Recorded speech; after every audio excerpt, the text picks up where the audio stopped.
I want to start by getting you to consider that you have inner resources. And it might be that you've just not tapped into those inner resources in the way that you can do. And so I want to share some information with you that I would have found helpful when I had ME/CFS. I had ME/CFS for about 8-9 years. At one point, I couldn't walk for 1 minute.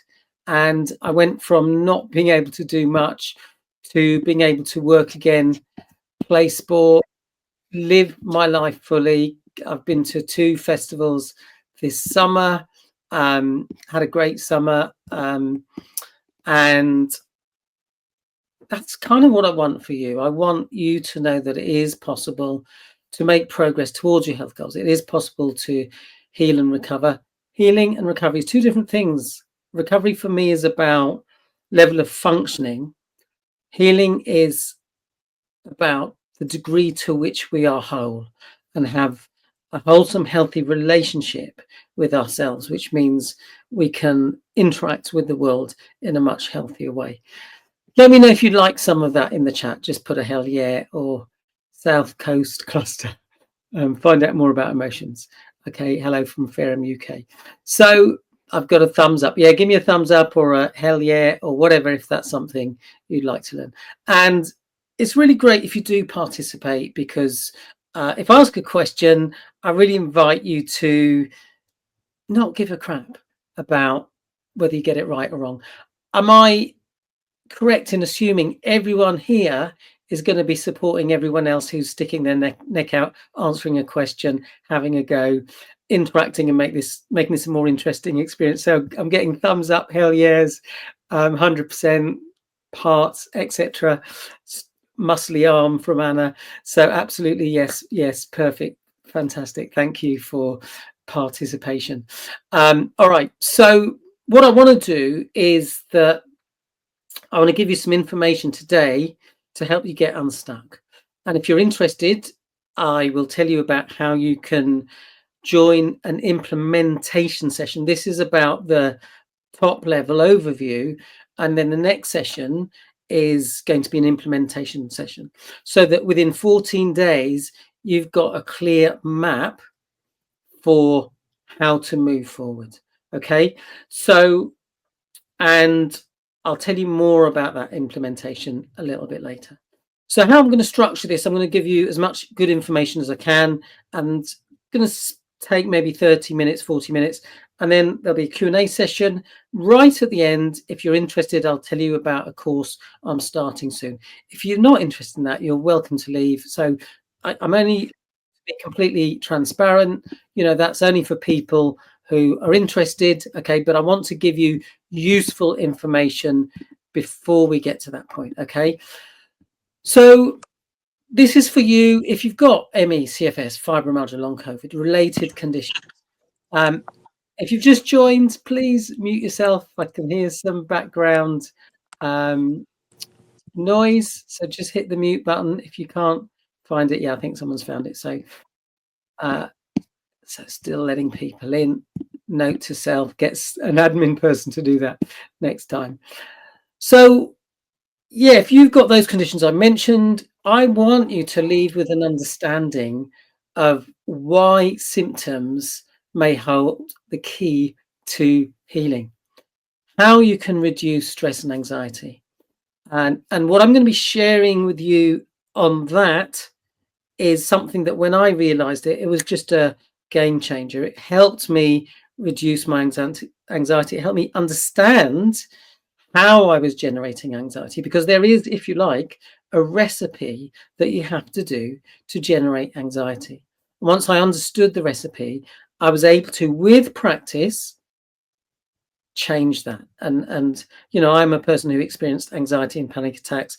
I experienced a lot of anxiety as a kid.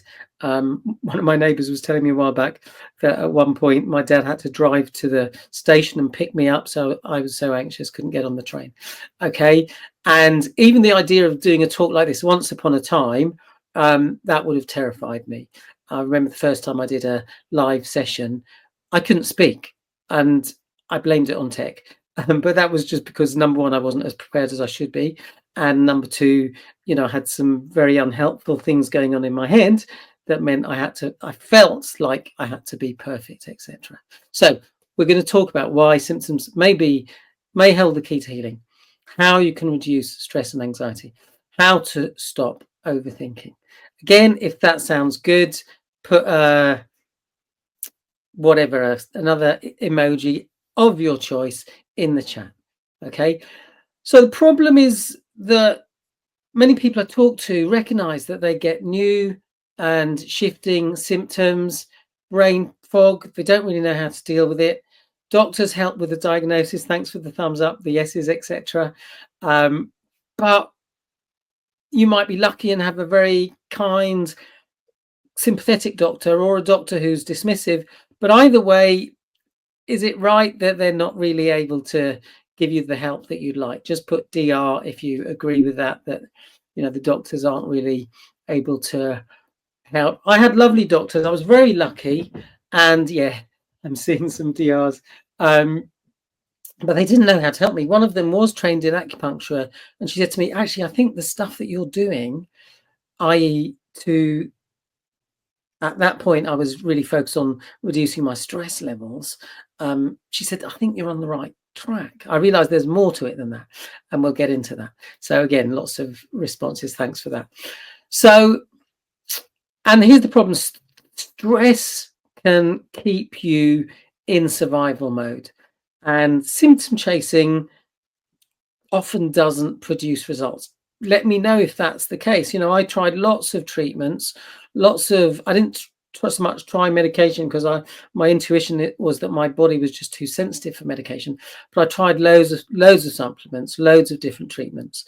Some things made a bit of a difference, but nothing really got me back to my health until I learned this stuff. So yes, thumbs up, fantastic. So in order to explain why symptoms may hold the key to healing, how to reduce stress and anxiety, how to stop overthinking, I'm going to teach you some of the stuff that I've learned from an approach called the Mind-Body Reconnect. I've amassed a lot of information because I trained as a therapist many years ago, qualified in about 1993. I'm quite old. And then retrained as a coach, NLP practitioner.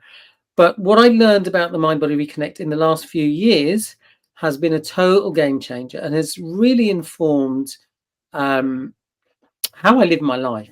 And it's really, although I recovered, I realized there were still levels of healing that I needed to do. And I do think it's an ongoing process. And obviously you do want to cross the line in terms of recovery, but I do think actually deep healing is also important. So I'm going to talk about this approach, Mind-Body Reconnect, and give you some information that I do think is, as I say, super helpful to me when I learned it, and it's been super helpful for other people.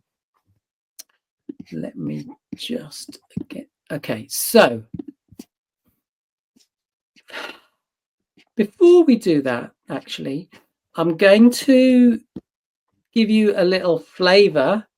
I'm going to teach you something that some of you, if you've done the resilience group coaching, are familiar with.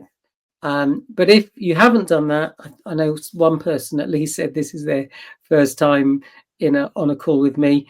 I'm going to teach you a really important technique that is step one of this approach called the Mind-Body Reconnect.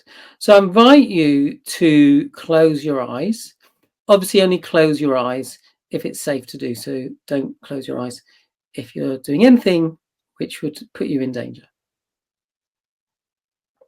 And I invite you to just take a breath, breathe in through your nose into your belly and breathe out of your nose, as long as that's comfortable. Just letting that out breath be a little longer than your in breath. And as you breathe in and out,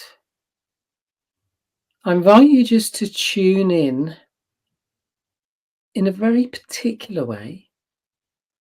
And that way is the way of the observer.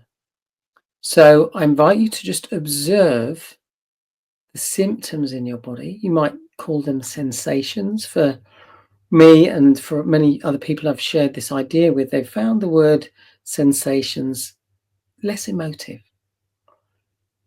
But whatever works for you, I just invite you to tune into those sensations that you notice in your body without analysis, without interpretation, without judgment. You don't need to respond in the chat now, but I suspect, like me, some of you at least are good at noticing symptom sensations and going to your head and analysing, interpreting, why have I got this symptom? What does it mean? Am I ever going to get well? I'm not going to get well. Judging ourselves. Oh, I'm such an idiot. I've overdone it again. Okay. So this ability to notice what's going on in our body, the sensations or symptoms in our body, and just to be present with them is a superpower. Okay. And it's a really important skill that even if you recognize that right now you're not great at it, you can learn to be great at it. Just takes practice. I used to be the master of running away from discomfort. And as I say, what I've learned in the last few years that I've learned from this approach has been a total game changer. So rather than running away from those sensations, symptoms, or even emotions, I'm able to be with them. I've built my window of tolerance. And that's a really useful skill to have, because when we can do that, we're able to identify the sensations, identify the emotions.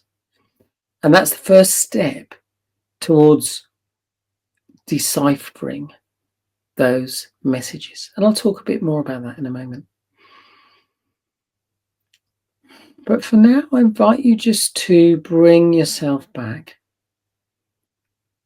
That might feel like a really simple technique, might be something that some of you are familiar with.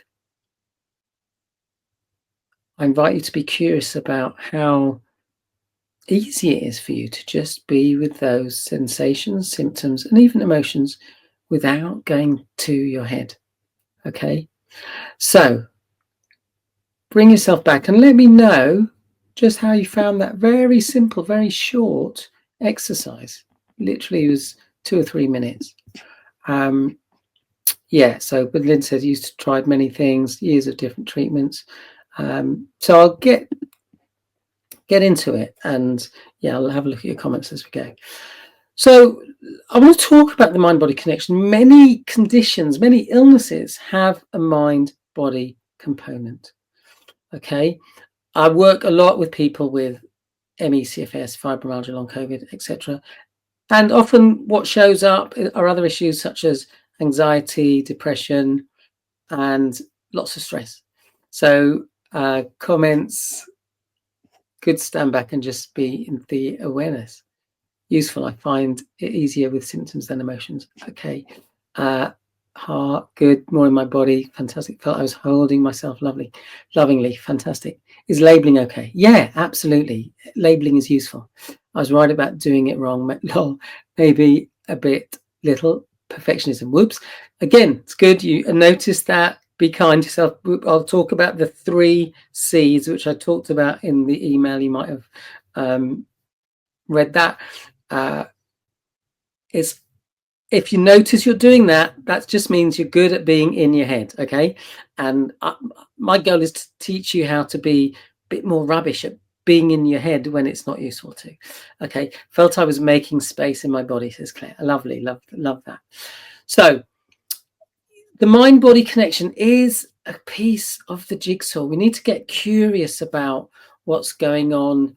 What is the mind-body connection all about? So I invite you to consider that we've got 2 intelligences. And I know I've told some of you this before, but I think this is really worth going over again. Okay, we've got 2 intelligences. We've got our emotional brain and our thinking brain.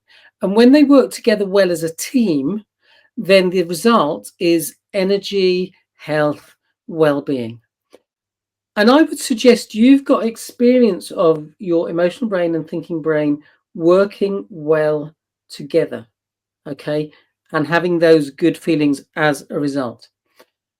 So let's talk a bit about the emotional brain. The emotional brain is the more primitive part of the brain. So it takes information from the heart and gut and processes it in the primitive, it's kind of lizard brain, okay? And your emotional brain has two roles. You might know the answer to this, but have a guess. What do you think are the two roles of the emotional brain? Any guesses? Feel free, as I say, to have a wild guess. I invite you not to judge yourself, to just have a go. I see a few people typing. So protection, detect danger, safety. Yeah. So all, you've all in the ballpark, love and fear, or safety and fear. So yeah, your emotional brain, number one, its job is to ensure that you are safe. Emotions and feeling good, joy. Yes, all good answers. All right. Number one, your emotional brain wants you to feel safe. And number two, to ensure that you are fulfilled, that you're using your gifts, qualities, skills, and talents well, that you are surrounding yourself with enough of the people who get you, who understand you, who accommodate you, who love you, so that you've got enough resourcefulness to deal with the outside world. Because we all know, the outside world can be challenging at times, shall we put it that way? Sympathetic, parasympathetic, yes. So the job of the emotional brain is to check whether you are meeting your needs. So every moment your emotional brain is checking, is what I'm doing, is what I'm thinking of doing, is it good for me? Is it safe for me? Is it good for you? Is it safe for you? Okay. So it's accessing memories and real-time experience to assess what's going on. Is this good? Is this safe? Now, what's really interesting is some of that is happening below our subconscious level. So sometimes we might be triggered by something and we don't know why we're triggered. I've talked before about this experience I had of one time I was eating this salad in this place called Pret a Manger. It's kind of healthy fast food. Started thinking about summer camp in America. And I realized I thought, why am I thinking about summer camp in America? I worked there, years ago, maybe 40 years ago. And I realized it was because the salad dressing on this thing I was eating was the same salad dressing as on the summer camp. And I hadn't tasted it since then. And it was like, wow, my brain registered that, but I didn't consciously register that. Okay. So that just gives you a flavor of how some things can be subconscious. We have a response to, might be a person, we might not realize it's because they remind us of someone we met some while back who wasn't very nice to us, etc. Maybe you've got your own experience of that. Let me know. So yeah, your emotional brain is assessing the environment to check, is this safe? Is this helping me feel fulfilled? And your emotional brain will generate what we call an authentic emotion. So there's two types of emotion: authentic, which arise before thought, primitive part of the brain. So if you open the front door, you see a hungry tiger licking its lips. You have a bodily response before your thinking mind says, oh crap, there's a hungry tiger who wants to eat me. Okay, so these authentic emotions, the emotional brain generates authentic emotions. They arise before thought. Problem is, we're often taught to disregard our emotions. Okay, we are taught that we shouldn't make a fuss if we're feeling upset, etc. Some of us learn that at a young age, and we're taught to be more in our head. Okay. However, our authentic emotions are really important. They're a message from the body. Your nervous system knows when something feels good and when something doesn't feel good. If it feels good, then the job of the thinking brain is to say, oh, this feels good, I must do more of this in the right amount. If something doesn't feel good, the emotional brain isn't necessarily saying, don't do that thing. It's just saying there's something about this that isn't good in some way. And this is where the thinking brain kicks in. So as I say, the emotional brain, thinking brain, they work together well as a team. I shouldn't do it that way. That means something in certain languages. I think in Italian. Emma's saying, I think sometimes it's misfiring though. What the emotion? Are you saying the emotional brain is misfiring? Feel free to elaborate, and I will come back to that. I say if you've got a question, do put a Q. Then if we come back to the questions, I'll be able to find them easily. So we need to get curious. The thinking brain, job of the thinking brain is to say, okay, what is it I need to understand? What action do I need to take? So the job of the thinking brain is to take constructive action, to listen well, and take action that's going to signal to the emotional brain, Simon is listening.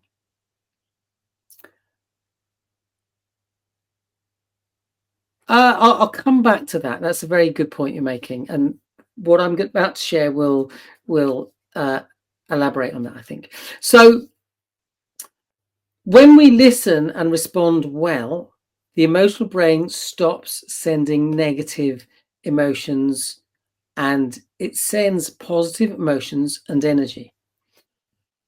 So that's what happens when the emotional brain and the thinking brain work together well. We're faced with a situation, the body generates an authentic emotion, we listen and act constructively, and the result is positive emotions and energy. But as I said earlier, we don't always listen well. We're taught to manage our emotions, control our emotions, suppress our emotions.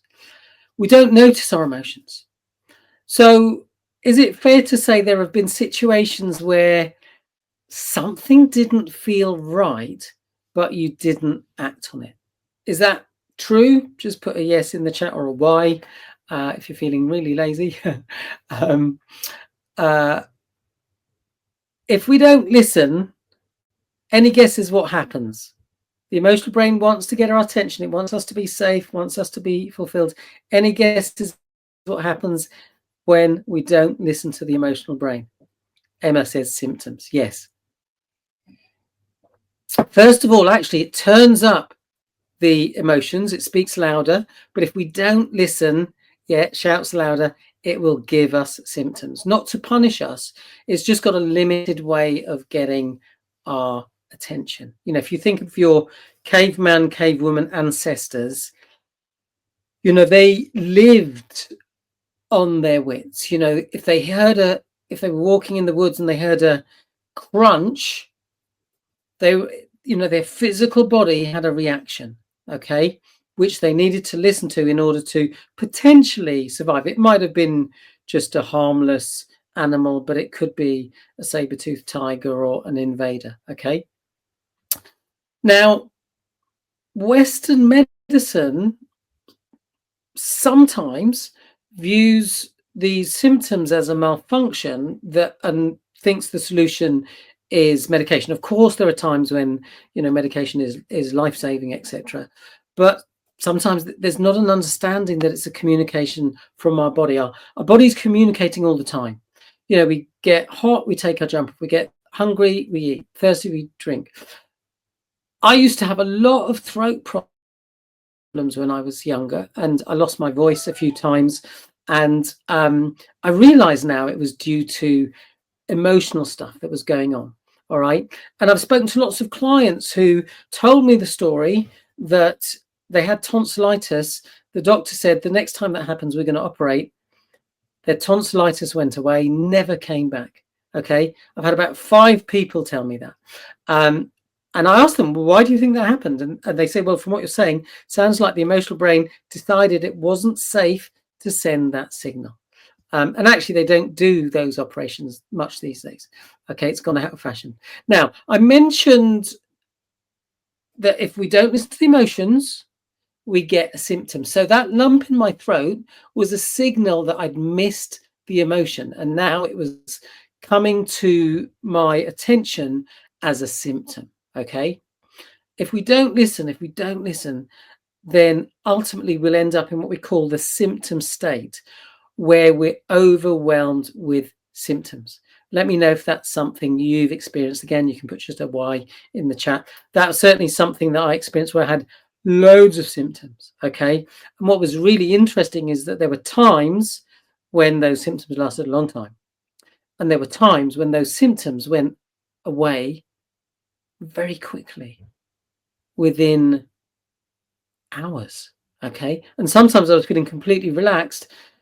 And I woke up in the middle of the night, remembered what I was worrying about, and my whole body went into a state of tightness, symptoms, etc. in a nanosecond. That's how powerful the brain is. So I've talked about the emotional brain and the thinking brain. The thinking brain has two parts to it. There's the problem solver. This is the bit I've been talking about.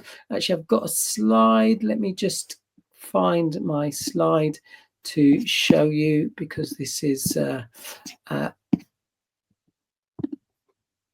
useful. So let me just share my screen a moment. I might not be able to see the okay. I might not be able to see the chat whilst I am sharing my slide. So we've talked about the emotional brain, EB, and we've talked about the part of the thinking brain called the problem solver. There's another part of our thinking brain that is trying to protect us. So I call it the protector, and it's doing that on an intellectual level. However, it can do too good a job of protecting us. And it does that by generating anxiety, overthinking, overanalyzing, and it can result in what I call the problem creator. This part of us can create problems. Okay, so my invitation to you is to recognize that any time that you notice that you're in problem creation, you're in that protector part of the brain that is moved into problem creation, this is a cue to recognize there's some emotion, some sensation, some symptom that caused you some discomfort. So you left your body and you got into your head. Okay. And the first step is to go back and practice that strategy I just taught you of connecting to your body, noticing sensations. The next step is to just notice and label the emotions, as Darren mentioned. We want to get good at labeling emotions, but we don't need to make it complicated. If you don't know what the emotion is, you can just say to yourself, right now, do I feel good or do I not feel good? Okay, we can keep it really simple. So anytime you're overthinking, remember the concept of neuroplasticity. Whatever we practice, we get good at. If we practice overthinking, we get better at it. Okay, so anytime you're in overthinking mode, it's a sign that there's some emotion, sensation, or symptom that was too uncomfortable. And the invitation is just to reconnect with your body. If it's too uncomfortable, you can just do it for 1 second, 5 seconds, 30 seconds, 1 minute.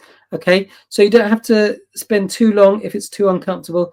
You can just check in with your body. What sensations do I notice right now? If it's uncomfortable to identify the emotions, you don't have to do that. But this is a practice. Okay, noticing where you are on this map. Are you in the emotional brain? Are you connected to your body and noticing the sensations, symptoms, listening to them? I've had clients who literally have to run to the toilet because they're so disconnected from their body. Okay. Are you in problem solver mode, looking for solutions? Or are you in that protector mode that is moved into problem creator? All right. So I really invite you to practice that. Okay. That strategy of sorry, I was just let me just share the screen again. There's one more little thing I want to share with you, which is, again, this is about what I learned about anxiety. What I learned over time, and this is related to what I've just been talking about. Let's say my anxiety levels go to point A. So on the vertical, we've got adrenaline in the system, the degree to which we're in fight flight over time. At point A, I notice, oh, I'm feeling anxious. Oh no. And then I'm going to get to point B. And if at point B I say, oh no, my palms are sweating even more, my heart's beating even faster. And now I'm going to get to C. And then if I keep doing that, I'm going to get to point D, full-blown panic attack, which I used to experience. If that's something you've experienced, just let me know. Put PA for panic attacks. What I learned is that I could just notice that this is what I'm doing. I'm escalating my anxiety by saying, oh no. If I recognize that actually right now I'm not in danger, there's no tiger in the room. This is just a habitual response. And I do know how to just focus on my breath, breathe in, breathe out, just literally focus on my breath, saying that to myself, breathing in, breathing out, or something else, whatever strategy you know. Then that adrenaline in the system, the cortisol, will start to decrease. Adrenaline has a half-life of a few minutes. If I catch that unhelpful response at point A, then I'm going to get back to equilibrium more quickly. So I really invite you to notice, if you're feeling anxious, what are you doing in your head? Is there some overthinking? Oh, is there some catastrophizing? Is there some chastising? This is an opportunity for you to pause that and just say, oh, this is an old pattern. I don't have to reinforce it. I can start creating a new pathway in my brain, which is the pathway that's going to take me to calm. So let me know, does that make sense? Does that help you understand what's going on? Part of the recipe for anxiety. For me, as I say, when I learned this, and it's something I kind of figured out for myself, oh my God, this is what I'm doing. And it really changed things a lot for me. All right. So actually, let's just take a swig of water.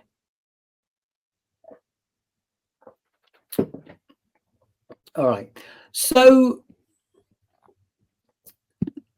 I want you to consider that, that protector does want to keep you safe, but it is doing too good a job. It can result in overthinking, over worrying, over analyzing.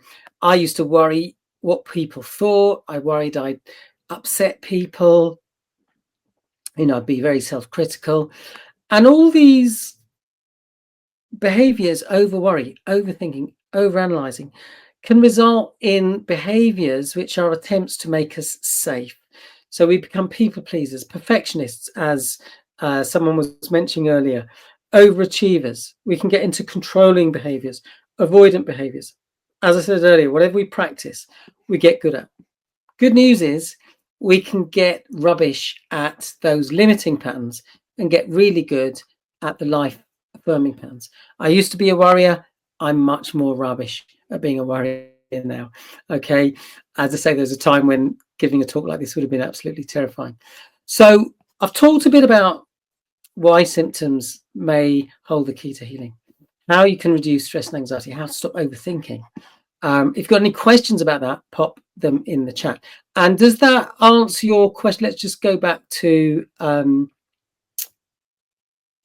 right, Lisa says, can you just repeat that about the emotional brain stop sending signals or symptoms? Yeah, Lisa, so great question. When the emotional brain gauges that we are listening and endeavoring to process what's the emotions and symptoms and to take action, then it will turn down the signals, the emotions and the sensations and symptoms, and it will turn up feelings of well-being and energy, feeling good. Let me know in the chat, when have you had an experience of that, where you felt some, oh, this doesn't feel okay. You took some action. It might have been setting a boundary, and you felt good as a result. If you can relate to that, just put a B in the chat. If you want to give an example of that, do. And let me just go back to let me know if that clarifies that. And Emma says, let's go back to Emma's question. I think sometimes it's misfiring. Yes, the emotional brain reacts to something being not safe. when there's no real danger? So that's a really interesting question. And there's a discussion as to whether it's the emotional brain generating that response or our thinking brain generating that response. So the thinking brain can generate what we call thought generated emotions. So let's say I'm walking in the street, a friend walks past, and I say hi, and they just walk past me. I might feel a bit confused. I might feel upset, might feel disappointed. And that might be my genuine, authentic response. Okay, it's the unfiltered response. But then my thinking brain might be saying, oh, people don't value you. You're not as important as other people. Now I'm going to start feeling stressed and upset.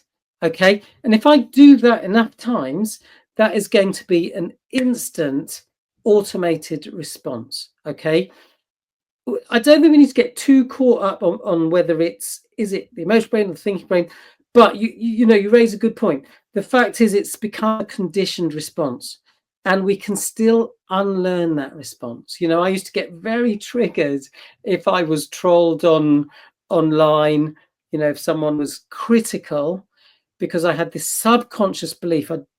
I didn't realize what the belief was until someone really trolled me, and I was like I was awake at night thinking about it.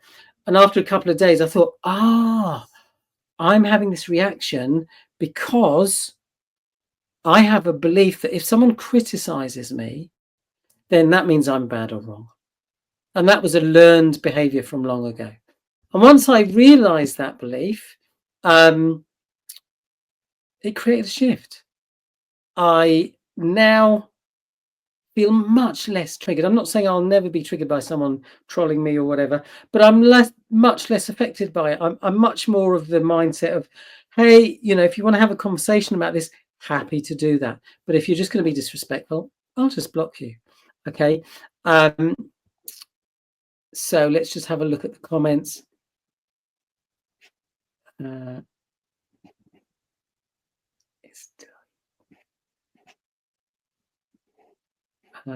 We've lost video. Someone let me know. Okay, so I see. So someone's still here for me. So okay, let me know, everyone else, if you can still hear me. So yeah, that's no problem. If you have to leave, Lisa, you are welcome. So let's go through some of the questions. Can this condition come about because of unhealed childhood trauma? Yeah. CPTSD. Yeah, absolutely. Mari, never learning to stand up for yourself doesn't help. Yeah. Okay, but you can learn. Okay. Mari says naming emotions can help. I used to be rubbish at standing up for myself, and I was away at the weekend, and with a bunch of friends, and one of the friends decided to stay the night, so he shared a room with me. I went to bed a bit earlier than him. He came in, he was drunk, he was snoring. I went and slept downstairs on a very uncomfortable sofa bed. I was in a lovely, comfortable bed. And in the past, I wouldn't have said anything, but I just said, look, I wouldn't have asked him, but I said, look, I paid X amount for this Airbnb. Because of you, I had to sleep downstairs. It wasn't comfortable. I'd like you to just pay half of what I paid. And he said, yeah, no problem. I should have offered anyway. I never used to stand up for myself. I used to be rubbish at it. One time I said no with no explanation, and it felt so different and amazing, really. Amazing, Claire. That's great to hear. When I need to say to someone that I wasn't happy with something, until I'm brave enough to do that, the systems persist. Yeah, isn't that interesting? What happens when you have an emotion that you don't really know what it is, but things don't feel right? That goes back to what I was saying earlier. It's okay if you can't pinpoint it. I do kind of teach people how to process that response. But for now, it's just super useful for you to say, I noticed that I don't feel good. And we want to apply the 3 C's to that. We want to be curious, okay? We want to be compassionate, and we want to explore what action we take, because the emotional brain just wants to know that you're listening and exploring what action you can take. All right. So let me just see if I've, so I hope that gives you some food for thought. Okay. Yeah. Okay. Perfect. So as I say, first thing I really invite you to do is practice connecting to your body, because then you're going to get better at tuning into your emotional brain, and you're going to develop the ability to hear the message that the emotional brain is sending.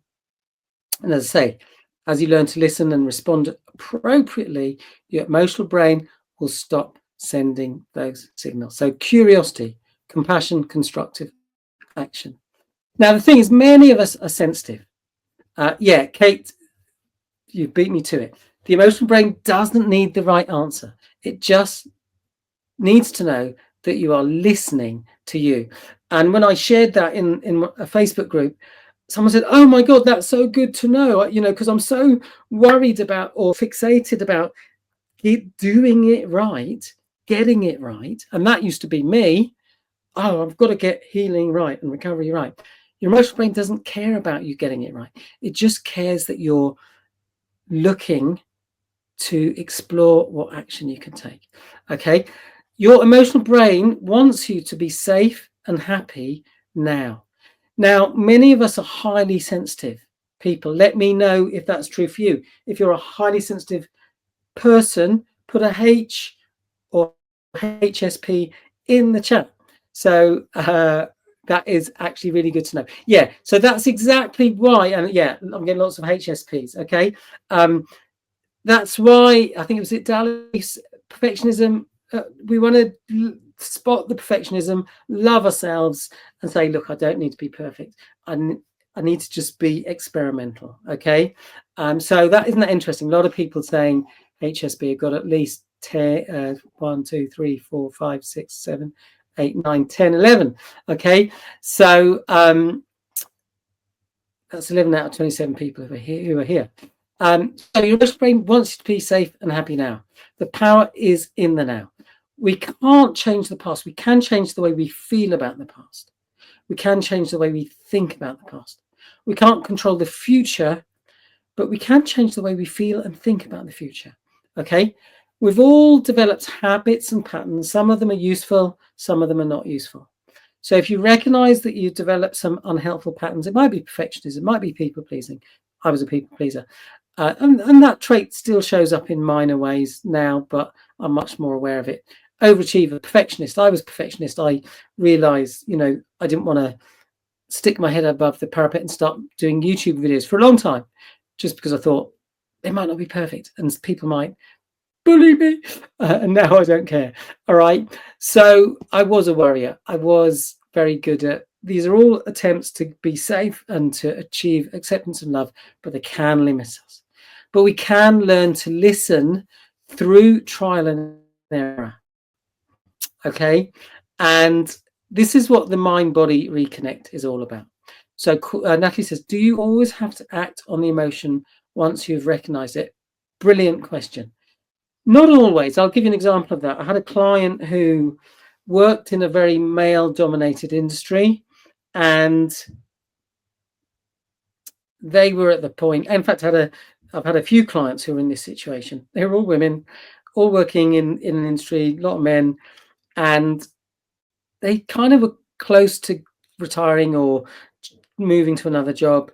And they just blocked that they didn't feel comfortable about the behavior of the other person. But they just thought, you know what?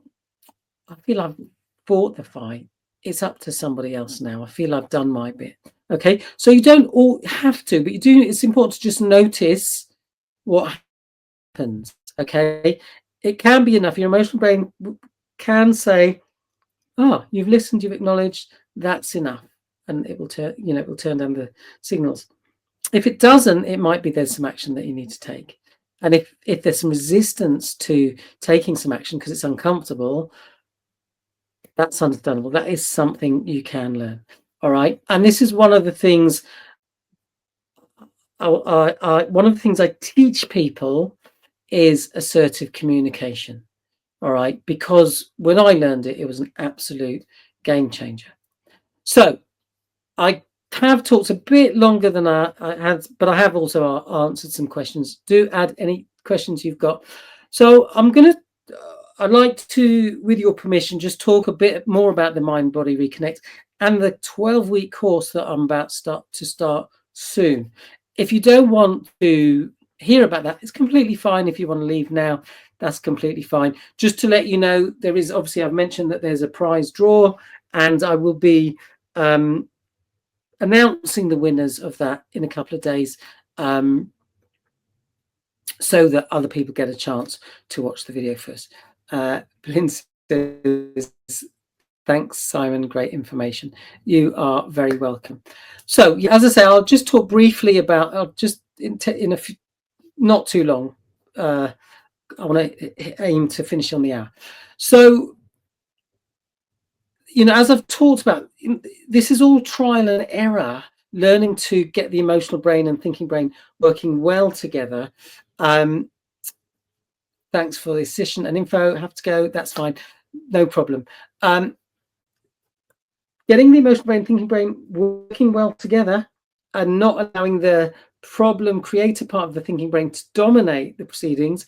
Let me know in the chat if you notice that your anxiety is a feature a lot of the time. So in the Mind-Body Reconnect, you learn tools to help you understand how to get the emotional brain and thinking brain working well together. The first tool is called the Stepping Stones. And I've taught you the first step, which is checking in with curiosity and compassion rather than judgment and criticism. It is a superpower. So if you get nothing else from this video, from this training, I really invite you to practice that. Okay. The second step is learning how to decipher the message. And the third step is to take constructive action.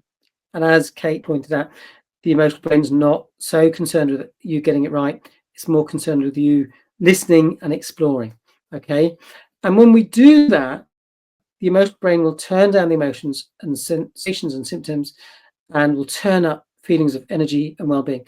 And that can result in, you know, people recovering. I've worked with people and they've been very limited and they've gone from being very limited to living their life again. I'll maybe just play a very short video to kind of give you a flavour of that in a moment. But Rob, one of my clients, said, and he's someone I've worked with over a few years, but he learned the Mind-Body Reconnect stuff more recently, and he said it feels a bit like when you get the whispers from the body signifying that maybe a bit run down. With the MBR, you're recognizing the very early signs, which in turn provides a calming response. Linda said, you know, this approach has been significant in shifting her understanding of how symptoms are generated and how to notice and how to release the emotions stored in the body. As I say, I'm going to be doing a 12-week course. It's going to be starting next week. It's only going to be 15 people on the course. I'm going to give you a lot of tools. So the stepping stones, which I mentioned, you're going to learn other tools which are going to help. One of the things I teach people is how to make a daily plan and how to do an energy inventory so that we get insights into the way our emotional brain is reacting to the way we spend our time. And this is a very simple practice, because you might think what you're doing is meeting your needs, but your emotional brain will let you know when it's got different ideas. So this helps you get better at listening to your emotional brain and responding to the moment. And you can use the insights you gain from this to plan your days ahead in ways that better meet your needs. And that's what Rob was alluding to. You learn a technique called clues, which is a way of kind of looking at your day and thinking, actually, is there balance here in the way I'm approaching things? And again, back to the point that I think Dali made earlier, it's not about being perfectionist. It's about being experimental. There's a technique called the worrying curiously technique. We all worry. It means that we care. It's important that we act on that negative emotion in, actually, I wouldn't even call it a negative emotion. We act on that emotion in an appropriate way. All emotions are a call to take action, a positive call. So when you find yourself worrying, you can use this strategy. I've already talked about the 3 C's, but so you know it's curiosity, compassion, constructive action. Embracing these and making this part of your DNA, so that actually just being compassionate when you mess up, being curious, oh, that's interesting, what went on, what happened there, can massively help to reduce your stress. It can stop your thinking brain from generating those thought-generated emotions, which means less stress and more nervous system regulation and healing. As part of the course, we will meet weekly. We'll have a live session, question answers, practice, probably meet once a week, depends on the spread of when people can make. The standard price for the course is $497, and I'm going to make available a few spaces for at the concessionary rate of $297. So it is first come, first serve. If you pay the $497, first 5 people are going to get 3 hours of one-to-one coaching. And I offer a guarantee, which is that by the end of week 2, if you don't feel clarity, confidence, if you don't feel you've got practical tools to help you move forward towards your goals, you get a refund. No questions asked. Okay. And I do that for 2 reasons. Number one, I want you to know that I'm not just after your money. I want to only work with people who think, yeah, I get this. This is a good fit for me. If it's not a good fit, that's okay. All right, maybe there's going to be something else that's better for you. And the second reason I do it is I know that 95% of people who start the training say to me, I totally get this. I want to carry on. If you want to talk about payment spreading, I've actually made some payment spreading options available. I'll share the link. So I'm going to pop the link in the chat. Let me just find that. And so I'm popping that in the chat right now. If you've got any questions, if you think, actually, yeah, this isn't for me, that's fine. If you are thinking, oh, actually, I am really interested, but, finance is an issue, whatever, send me an email. I had someone who wanted to work with me, and she said, oh, finance is an issue. Can we spread payments? I said, no problem. And actually, I gave her a few ideas of ways of raising money, and she actually raised the money. I think she did it she raised the whole amount in a month. Someone else actually adopted this strategy, and I think she made £200 in one day. Okay. So if you want to know about that, send me an email or pop it in the chat if you're interested. And I can answer that right now. I can give you a couple of ideas. All right. So one of the things that separates people who make progress is implementation. And what I've noticed from working with people, some people are naturally good at implementing, other people not so good. So I've created a momentum protocol, which is a strategy to help people cultivate the mind-body reconnect habits, because there are a few simple practices. It's not all, it's not overly, you got to do this, fill in all these forms forever. It's all about keep it short and sweet. Okay. Claire Caldwell, who created the Mind-Body Reconnect, her mantra is keep it simple. So there are some little exercises to do. Some of them you only do for a few days just to get some insights. You don't have to carry them on after that. Some people choose to, but I've created this momentum protocol so you can cultivate MBR habits and track your progress in a really simple way to help you cultivate success and feel good about the steps that you're taking. All right. So as I say, it's 15 seats, first come, first served. And I will, as I say, I'll be announcing the winner in a couple of days. If you are the winner and you've signed up, then I'll just refund your money. If you've got any questions, let me know.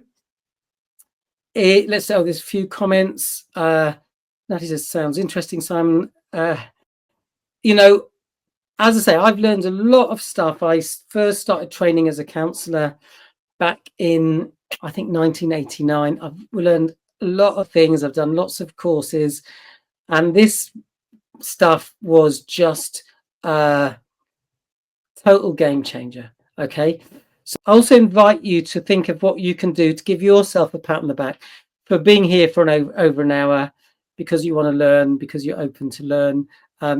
You are very welcome. Claire says thanks a lot. So what are you going to do to just give yourself a pat on the back for rocking up here for an hour and 10 minutes? So you are very welcome, Chantel. It doesn't look like there's any more questions. So I wish you a great day. Dare to dream big dreams. Keep going. Keep taking small steps. Really appreciate you. And see you in the next video. Maybe see some of you on the live call course starting next week. Bye for now.